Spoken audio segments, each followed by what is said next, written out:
अस्सलाम वालेकुम। I am Sabtan Ali from MK preparations और आज की इस वीडियो में हम डिस्कस करने जा रहे हैं पीएमएस का इम्तिहान यानी कि प्रोविंशियल मैनेजमेंट सर्विस का इम्तिहान जो पंजाब पब्लिक सर्विस कमीशन की तरफ से कंडक्ट करवाया जाता है। और ये इम्तिहान है जो पंजाब के लेवल पर ब्यूरोक्रेट सिलेक्ट करने में हेल्प करता है। अब पीएमएस सीएसएस को लेकर आम लोगों के माइंड में एक बात होती है कि ये सिर्फ उन लोगों के लिए है जो शायद यूनिवर्सिटियों से गोल्ड मेडल लेकर आते हैं।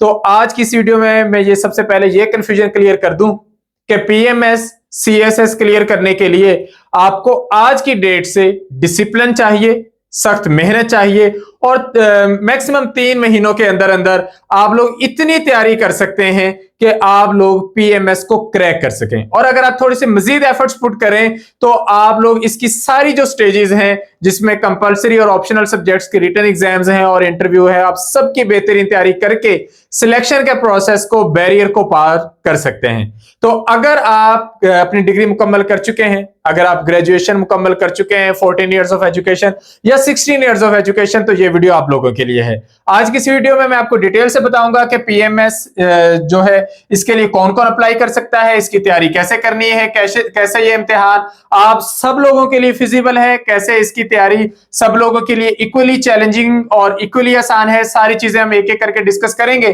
तो आज की इस वीडियो का हमारा जो बेसिक सब्जेक्ट है वो पीएमएस का स्क्रीनिंग टेस्ट है जो कि आप लोगों का कंडक्ट होना है। हम इसमें इसका सिलेबस देखेंगे, कंपलसरी और ऑप्शनल सब्जेक्ट्स देखेंगे और इसका एडवर्टाइजमेंट देखते हैं। तो सबसे पहले पीपीएससी का एड नंबर 47 आया है जिसमें प्रोविंशियल मैनेजमेंट सर्विस यानी कि पीएमएस के तहत आने वाली सीटें हैं। इनमें से 80 सीटें हैं जो कि डायरेक्टली पीएमएस की कैटेगरी के तहत आ रही हैं, 25 सीट्स हैं जो कि एक्साइज एंड टैक्सेशन ऑफिसर के तौर पे आ रही हैं और 14 पोस्ट हैं जो assistant director local fund audit के तहत यानी कि फाइनेंस डिपार्टमेंट में आ रही हैं। अब इन सारी सीटों पर जो क्वालिफिकेशन डिमांड की गई है वो ग्रेजुएशन है, एटलीस्ट आपकी सेकंड डिवीजन होनी चाहिए किसी भी रिकॉग्नाइज्ड यूनिवर्सिटी से।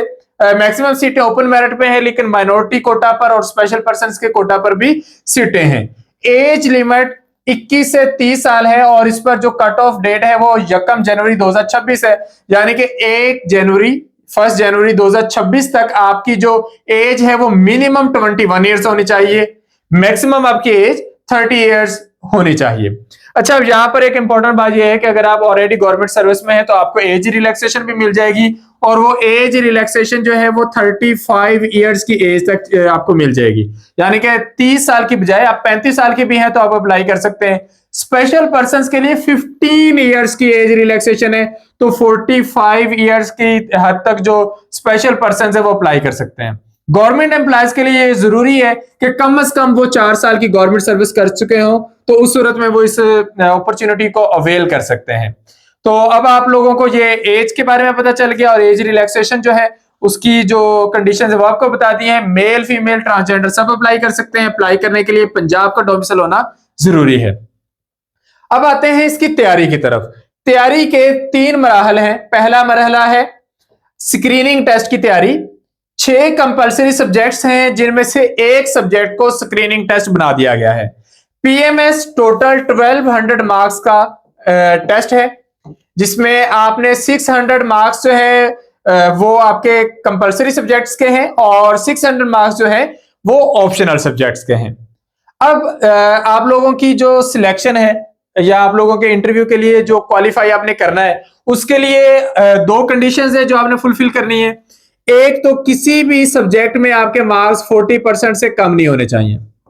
6 जो कंपलसरी सब्जेक्ट्स हैं इनमें भी और 6 जो ऑप्शनल सब्जेक्ट्स हैं किसी भी सब्जेक्ट में आपके मार्क्स 40% से कम नहीं होने चाहिए। अगर आपके किसी भी एक सब्जेक्ट में मार्क्स 39.9% भी हो गए तो आप क्वालिफाई नहीं कर सकेंगे। दूसरी कंडीशन जो आपने सेटिस्फाई करनी है वो ये कि आपका जो ओवरऑल एग्रीगेट है वो 50% से कम नहीं होना चाहिए, यानी कि 1200 मार्क्स अगर टोटल है तो आपके मिनिमम मार्क्स जो है वो 600 होना जरूरी है इंटरव्यू के लिए क्वालिफाई करने को। खैर वो बात की बातें। सबसे पहले आपने ये जीके का टेस्ट क्लियर करना है। इसमें से भी आपके 40% जो मार्क्स हैं वो होने जरूरी है इसको क्वालिफाई करने के लिए। ये 100 एमसीक्यूज का पेपर होना है। टोटली पेपर जो है वो आपका ऑब्जेक्टिव है।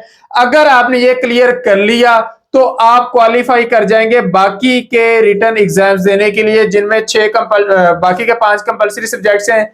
इंग्लिश ऐसे 100 मार्क्स का subjective paper, English precis comprehension and translation 100 marks का सब्जेक्टिव पेपर, उर्दू ऐसे precis comprehension and translation 100 marks का सब्जेक्टिव पेपर, इस्लामिक स्टडीज और नॉन मुस्लिम्स के लिए एक ऑप्शनल एथिक्स का सब्जेक्ट है 100 मार्क्स का, जिसमें सब्जेक्टिव भी है ऑब्जेक्टिव भी है, यानी कि 80 मार्क्स का सब्जेक्टिव पेपर होगा, 20 मार्क्स का ऑब्जेक्टिव पेपर होगा। पाकिस्तान स्टडीज का 100 मार्क्स का पेपर है, ये भी कॉम्बिनेशन है बहुत सब्जेक्टिव एंड ऑब्जेक्टिव का। तो अगर आप स्क्रीनिंग टेस्ट पास कर जाते हैं तो आप ये बाकी के जो 5 कंपलसरी सब्जेक्ट्स हैं इनका रिटन टेस्ट देंगे, और जो आपके ऑप्शनल सब्जेक्ट्स हैं इसका रिटन टेस्ट देंगे। 6 ऑप्शनल सब्जेक्ट्स हैं जो आपने इन ग्रुप्स के अंदर से चूज करने, और तरीकेकार क्या होगा। अब यहां पर आपने टोटल 3 पेपर एक्चुअली चूज करने हैं। टोटल जो अब आपके पास ग्रुप है वो 7 ग्रुप है। आप हर ग्रुप से मैक्सिमम एक सब्जेक्ट जो है वो चूज कर सकते हैं। तो आपने इन 7 ग्रुप्स में से कोई से 3 ग्रुप्स के अंदर से एक एक सब्जेक्ट जो है वो आपने चूज करना है। तो आपके पास ये 3 ऑप्शनल सब्जेक्ट्स होंगे और हर ऑप्शनल सब्जेक्ट के 200 मार्क्स हैं, और इनमें से जो आपका मिनिमम स्कोर है वो 80 होना जरूरी है क्वालिफाई करने के लिए, यानी कि 40% स्कोर होना जरूरी है। अब आप रिटन टेस्ट में से अगर क्वालिफाई कर जाते हैं, 1200 में से 600 नंबर ले जाते हैं, तो आप इंटरव्यू के लिए चले जाएंगे। अब ये जो स्क्रीनिंग टेस्ट है पीएमएस का, इस पर अप्लाई करने की लास्ट डेट है 5 जनवरी। 5 जनवरी तक आप लोग अप्लाई कर सकते हैं। आपकी साइंस सब्जेक्ट में क्वालिफिकेशन है, आर्ट्स में है, या फिर आपकी क्वालिफिकेशन है कॉमर्स के किसी भी सब्जेक्ट में, आप सब लोग इन सीटों के लिए एलिजिबल हैं। 5 जनवरी तक आप लोग अप्लाई कर दें, तैयारी अभी शुरू कर दें। स्क्रीनिंग टेस्ट आप लोगों ने पहले देना है तो सबसे पहले उसी की तैयारी करें। अगर आपका वो क्लियर हो गया तो आगे अपॉर्चुनिटीज आप लोगों के लिए डेफिनेटली इंशाल्लाह बन जाएंगी। तो आपका कॉन्फिडेंस भी बूस्ट अप हो जाएगा, आपको पता भी चल जाएगा कि आप लोग इसके लिए किस हद तक एलिजिबल हो। तो अब हम इसका सिलेबस देख लेते हैं। सबसे पहले कंपलसरी सब्जेक्ट्स का सिलेबस है, और ये काफी डिटेल में, हम ज्यादा डिटेल में नहीं जाएंगे, आपको इंट्रोड्यूस करवाते जाते हैं। ज्यादा डिटेल में हम डिस्कस करेंगे स्क्रीनिंग टेस्ट को और उसके सिलेबस को। तो सबसे पहले यहाँ पे ये इंग्लिश ऐसे है पहला सब्जेक्ट, जिसमें हमने 1500 वर्ड्स में इंग्लिश सब्जेक्ट इंग्लिश का ऐसे लिखना होगा, और इसमें काफी सारे टॉपिक्स होते हैं जिनमें से आपने किसी एक टॉपिक पर ऐसे लिखना होता है।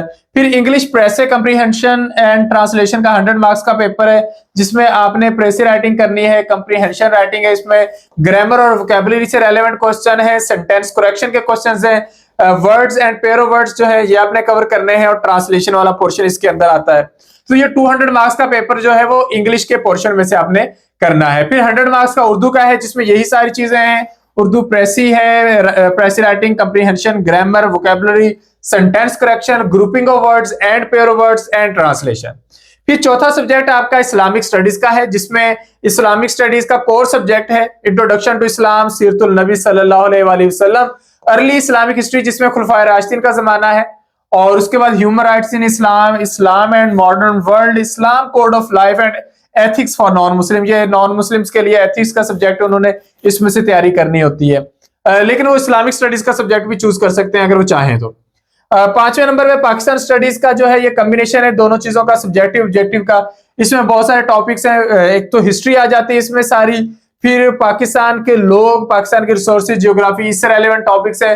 पाकिस्तान का मॉडर्न जो चेंजिंग रीजनल सिनेरियो है उसमें जो पाकिस्तान का स्टेटस है, पाकिस्तान के नेशनल इंटरनेशनल कंसर्न्स आ जाते हैं, ऑर्गेनाइजेशंस में हमारे कॉपरेशन आ जाता है, पाकिस्तान के नेशनल इंटरनेशनल लेवल पर जो सोशो इकोनॉमिक चैलेंजेस है उनसे रेलेवेंट क्वेश्चंस आ जाते हैं, नेशनल सिक्योरिटी डायनामिक्स और चैलेंजेस है पाकिस्तान के, पाकिस्तान और यूएन का जो किरदार है वो आ जाता है, पाकिस्तान के मुख्तलिफ ग्लोबल इश्यूज में जो किरदार है वो आ जाता है, पाकिस्तान की कॉन्स्टिट्यूशनल हिस्ट्री और पाकिस्तान की पॉलिटिकल एवोल्यूशन 1971 के बाद, और पाकिस्तान की फॉरेन पॉलिसी और डिस्प्यूट सारे इसमें आ जाएंगे। ये एक एक करके सारी चीजें हैं, पाकिस्तान के उनके नेबर्स के साथ मामला हैं।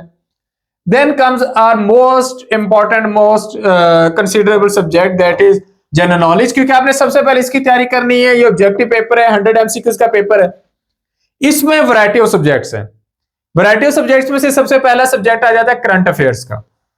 करंट अफेयर्स में आपने क्या करना है, एक तो वो जिस तरह पीछे डिस्कस कर रहे थे कि पाकिस्तान अफेयर्स का जो पोर्शन है तो उससे रेलेवेंट कुछ टॉपिक्स है, लाइक पाकिस्तान की economic, social and political issues हैं, रीजनल डिस्पैरिटीज और वाटर जो स्कार्सिटी प्रॉब्लम्स हैं वो हैं, साइबर लॉज हैं। फिर पाकिस्तान की relation with neighbours and with Muslim world वो आ जाता है, और फिर पाकिस्तान के मुख्तलिफ ऑर्गेनाइजेशंस के साथ, like UN, European Union, SAARC और SCO, इन सब के साथ जो पाकिस्तान के मामला हैं वो आ जाते हैं। फिर पाकिस्तान की रिलेशनशिप वर्ल्ड पावर्स के साथ हैं, जिनमें यूएस, चाइना, रशिया वगैरह है। ग्लोबल इश्यूज में हमारा किरदार, पाकिस्तान की रिलेशंस स्पेशली इंडिया के साथ, क्योंकि इंडिया जो है हमारा हॉट टॉपिक हमेशा से रहा है। मिडल ईस्ट क्राइसिस में हम कहीं ना कहीं हिस्सेदार होते हैं, तो उससे रेलेवेंट जो क्वेश्चंस हैं, prominent personalities, opinion makers, NGOs, INGOs, non state actors, सबको डिस्कस किया जाएगा। ग्लोबलाइजेशन में हमारा क्या किरदार है, हम किस ब्लॉक का हिस्सा बनने जा रहे हैं, या किसी भी ब्लॉक के स्ट्रक्चर में हमारा क्या किरदार है, ये सारी चीजें हैं। Evolving socio economic and political situation in Pakistan and the world, important events, ये करंट अफेयर्स के टॉपिक्स हैं। Then come sports, music, culture and literature. GK का 100 मार्क्स का जो ऑब्जेक्टिव का पेपर आना है, उसमें सबसे पहला पोर्शन जो है वो करंट अफेयर्स का होगा। इसका अपडेटेड नॉलेज होना जरूरी है। फिर साइंसेस आती हैं, साइंसेस को 4 हिस्सों में तकसीम किया गया है। पहला ऐसा physical sciences like physics and chemistry, तो उससे रेलेवेंट टॉपिक्स हैं सारे के सारे। फिजिक्स और केमिस्ट्री को आप लोग बेहतर तौर पे समझते हैं। मटेरियल है, मैटर है, एनर्जी है, इसमें सारी की सारी, और इंपॉर्टेंट केमिकल्स और केमिकल रिएक्शन, सारी इस चीजें इसमें आ जाएंगी। बायोलॉजिकल साइंसेस में ह्यूमंस को स्पेसिफिकली डिस्कस किया जाएगा, लेकिन उसके साथ साथ सेलुलर लाइफ के लेवल पर जाकर प्लांट और एनिमल लाइफ को भी डिस्कस किया जाएगा, और इंपॉर्टेंट डिजीजेस जो हैं वो इसका अहम तरीन हिस्सा है। इन्वायरमेंटल स्टडीज में मॉडर्न डे प्रॉब्लम्स हैं, उनके सॉल्यूशंस हैं, और उनके जो इंटरनेशनल लेवल पे जो डायनामिक्स हैं, वो सारी चीजें जो है वो आपने तैयार करनी है। फूड साइंसेस में नेशनल फूड सिक्योरिटी हो या इंटरनेशनल फूड सिक्योरिटी हो या बैलेंस फूड चार्ट्स हो, वो सारी चीजें आपने फूड साइंसेस के अंदर कवर करनी है। Then comes computer sciences and IT portion, तो इसके अंदर जो बेसिक हिस्ट्री है, मॉडर्न डे जितने भी टूल्स हैं, उनकी जो शॉर्टकट कीज हैं, उनसे रेलेवेंट क्वेश्चंस आ सकते हैं, उन सब की आपने बेहतरीन तैयारी करनी है।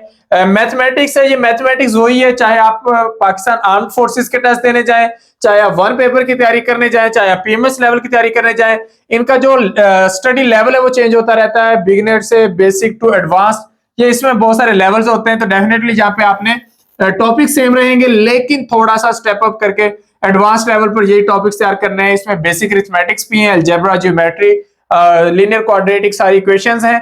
मेंटल मैथमेटिक्स भी इसी के अंदर है, डायग्रामेटिक जो प्रॉब्लम्स है वो भी इसी के अंदर आ जाएंगे। स्पेसिफिकली इसमें टॉपिक्स आ जाएंगे टाइम एंड वर्क और distance and speed, age, direction से रेलेवेंट, और बेसिक स्टैटिस्टिक्स इसमें लाजमी तौर पर कवर की जाएगी। Then comes the very general portion, जिसमें हम इंपॉर्टेंट चीजें डिस्कस करेंगे, और ये है famous scientist and their claims to fame, कि मशहूर साइंसदान कौन है, उन्होंने क्या काम कर रखा है, फेमस इन्वेंशंस क्या है, डिस्कवरीज क्या है, scientific laws, theories and postulates, और जो लास्ट पोर्शन है ये फेवरेट रहा है एग्जामिनर्स का हर दौर में, units and measurements, units and instruments of measurement. तो इससे रेलेवेंट क्वेश्चन लाजमी आना होता है कि सिस्टम इंटरनेशनल यूनिट बताया फलां चीज का, और उसके लिए कौन सा इंस्ट्रूमेंट यूज किया जाता है। तो ये सारी चीजें आपने स्क्रीनिंग टेस्ट के लिए तैयार करनी है। अब एमके प्रिपरेशन ने इस सिलसिले में एक प्रॉपरली सिस्टमैटिक शेड्यूल तैयार किया है आप लोगों के लिए, कि अगर हम एक तरतीब से तैयारी का आगाज कर सकें तो किस तरह मेन टाइम के अंदर, थोड़े से वक्त के अंदर मैक्सिमम तैयारी कर सकते हैं। तो यहाँ पर अगर आप देखें तो सबसे पहले हम कंप्यूटर और जनरल साइंस से आगाज करने जा रहे हैं, क्योंकि जनरल साइंस का जो सिलेबस है वो जरा ज्यादा जाना पहचाना जरूर है, लेकिन जरा एक्सपेंडेड भी है। सो ज्यादा फैलाव की वजह से हम उसको शुरू कर रहे हैं, और उसके पैरेलल बाकी के सब्जेक्ट्स चलते रहेंगे। तो जनरल साइंसेज में फिजिकल साइंस शुरू हो जाता है, तो उधर कंप्यूटर है, फिर ये जहां पर ये कंप्लीट हो रहा है, इसके बाद बेसिक साइंस आ रहा है, वहां पर कंप्यूटर के बाद आप लोग करंट अफेयर शुरू कर देंगे, क्योंकि इसमें भी सब्जेक्ट्स काफी सारे हैं, वो इसी तरह चलते आएंगे। और इधर इन्वायरमेंटल साइंसेज आ जाएगा, उसके बाद फूड साइंसेज आ जाएगा, और यहां पर हम उसकी जगह शुरू कर देंगे बेसिक मैथमेटिक्स। साइंसेज खत्म होने के बाद जो बेसिक जनरल पोर्शन है वो आ जाएगा, और हम ये बेसिक मैथमेटिक्स, यानी कि मैक्सिमम 22 टेस्ट के अंदर अगर हम टॉपिक बाय टॉपिक भी चलें तो हम इंशाल्लाह बेहतरीन तैयारी कर सकते हैं। I know it is hard nut to crack, लेकिन आपने चाहे आर्ट्स पढ़ी है, साइंस पढ़ी है, कॉमर्स पढ़ी है, ये सब लोगों को कहीं ना कहीं एज मिलेगा। साइंस वालों को जनरल साइंस में एज मिल रहा है, तो आर्ट्स पढ़ने वालों को कहीं इंग्लिश में एज मिलेगा, जनरल पोर्शन में एज मिलेगा, करंट अफेयर्स में एज मिलेगा। तो ये वो चीजें होती हैं जिनको जब आप तैयार करने बैठते हैं तो चीजें जानी पहचानी लगना शुरू हो जाती हैं। और यहाँ पर एक बात आपको बता दूं कि साइंस की जो बेस है वो आप लोगों की मैट्रिक लेवल तक की जो साइंस है उसकी बेस पर है, तो इसलिए आप लोगों को यहां पर भी प्रॉब्लम नहीं होगी। आप जब इसे तैयार करने बैठेंगे ये आसानी से इंशाल्लाह आप लोगों का तैयार हो जाएगा। तो अगर आप लोग अपने कैरियर को लेकर सीरियस है, अगर आप लोग चाहते हैं कि आप लोग एक अच्छी जॉब अपॉर्चुनिटी अवेल कर सकें, तो मैं आप लोगों को लाजमी तौर पर रिकमेंड करूंगा कि आप अपने आप को पीएमएस लेवल पर आजमाएं जरूर। अगर आप लोग ये टेस्ट क्लियर कर जाते हैं तो आप अंदाजा करें कि आपका कॉन्फिडेंस लेवल कितना होगा। आप इंशाल्लाह अगले टेस्ट के लिए भी क्वालिफाई कर जाएंगे, और बाकी की जो वन पेपर बेस सीटें आती रहती हैं वो डेफिनेटली इससे आसान टेस्ट होते हैं, तो आप लोग बहुत ही बेहतर महसूस करेंगे। तो इसके न्यू सेशन का आगाज हम लोग करने जा रहे हैं। इस सेशन को ज्वाइन करने के लिए आप इस नंबर पर राब्ता कर सकते हैं 0333-260-5045, या फिर आप लोग राब्ता कर सकते हैं 0342447091। इन नंबर्स पर राब्ता करके आप लोग रजिस्टर हो सकते हैं, सेशन का हिस्सा बन सकते हैं। इस सेशन में आपको डिटेल्ड वीडियो लेक्चर्स प्रोवाइड किए जाएंगे, पीडीएफ नोट्स प्रोवाइड किए जाएंगे, मोस्ट इंपॉर्टेंट जो टॉपिक्स हैं उनसे रेलेवेंट वन लाइनर्स प्रोवाइड किए जाएंगे। प्रैक्टिस एमसीक्यूज डेफिनेटली तैयारी का अहम तरीन हिस्सा है, तो वो भी आप लोगों को प्रोवाइड किए जाएंगे। फिर लिए जाएंगे आप लोगों के टेस्ट टॉपिक बाय टॉपिक, और फिर होगी इसके टेस्ट डिस्कशन। जब आप इस तरीके से तैयारी करते हैं तो आप अपनी मिस्टेक्स को बाय टाइम साथ साथ इवेल्युएट करके चलते हैं, और आप लोगों की तैयारी जो है वो परफेक्शन की हद तक मुकम्मल हो जाती है। हम अपनी बेहतरीन एफर्ट्स पुट करेंगे, आप लोग अपनी बेहतरीन एफर्ट्स पुट करें, तो पीएमएस कोई ऐसा इम्तिहान नहीं है जिसको करने के लिए आप लोगों को गोल्ड मेडलिस्ट होना जरूरी हो। तो अगर आपने एटलीस्ट सेकंड डिवीजन ग्रेजुएशन में हासिल कर रखी है तो आप इन सीटों के लिए एलिजिबल हैं। लाजमी तौर पर अप्लाई करें, 5 जनवरी अप्लाई करने की लास्ट डेट है। अप्लाई करने का प्रोसेस भी चलता रहेगा, तैयारी का प्रोसेस अभी से शुरू कर दें, क्योंकि हम लोग सेशन का फौरी तौर पे आगाज करने जा रहे हैं। सेशन को ज्वाइन करने के लिए आप लोग इन नंबर्स पर राब्ता कर सकते हैं, और मजीद अगर आपकी तरफ से कोई क्वेश्चन हो तो आप कमेंट सेक्शन में पूछ सकते हैं। Thank you, Allah Hafiz.